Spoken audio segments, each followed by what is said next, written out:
Баршаңызға сәлем, сіздермен бірге алтын. Бүгін пеште қамырдағы шұжықты дайындаймыз.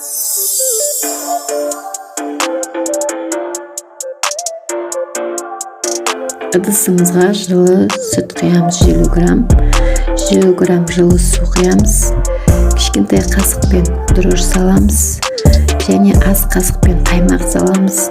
Оның үстіне тұз саламыз кішкентай қасықпен, және оны венчиктің көмегімен араластырамыз. Дрожжымыз ерігенше араластырып аламыз. Оның үстіне 2 ас қасық қант саламыз. Тағы араластырып жібереміз. 30 грамм сұйық май құямыз. Массамызды араластырамыз. Енді осы сұйық массаның үстіне електен өткізіп ұнымызды саламыз. Ұн бізде рецепт бойынша 600-650 граммдай болу керек. Бірақ оны өздеріңіз қараңыздар. Сіздерде ол көбірек кетуі мүмкін, немесе азырақ кетуі мүмкін. Оны венчиктің көмегімен араластырып аламыз. Енді қамыр илеймін. Қамыр бізде өте жұмсақ болып шығу керек.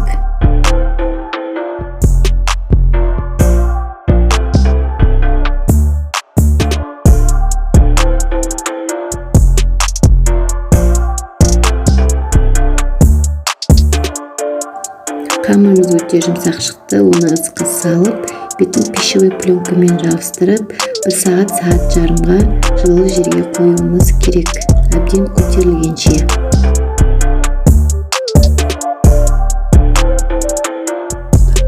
Менде қамыр сағат жарымдай жылы жерде тұрды, көтерілді.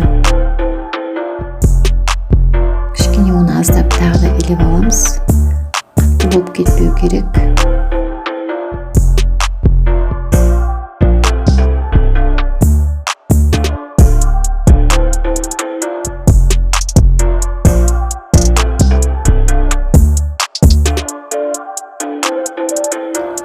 Аздап илеп, оны 2 бөлікке бөлемін.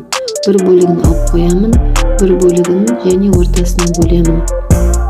Оны және бөлшектерге бөліп аламын. Видеодағыдай. Бөлшектерін илеп жіберіп, кішкене домалақтап қоямын.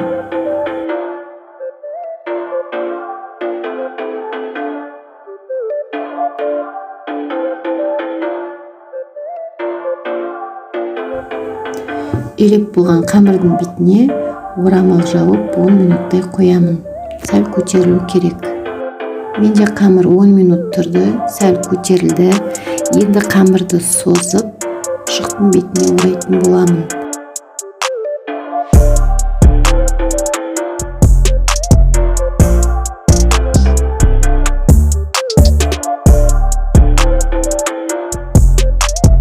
Шұжықтың үстін қамырмен орап болғаннан кейін пергамент төсеген формаға бәрін салып 15-20 минуттай жылы жерге қоямыз. Мен 15 минуттан кейін алдым. Аздап көтерілген, бетіне жұмырт сарысын жағып 170 градуста 20 минутқа духовкада пісіремін. Қазір ортасынан бөліп көрсетемін. Өте жұмсақ піскен. Осы рецептіні қолдансаңыз, лайк басып, комментарий жазып, каналыма тіркеліп кетіңіз. Баршаңызға ас болсын.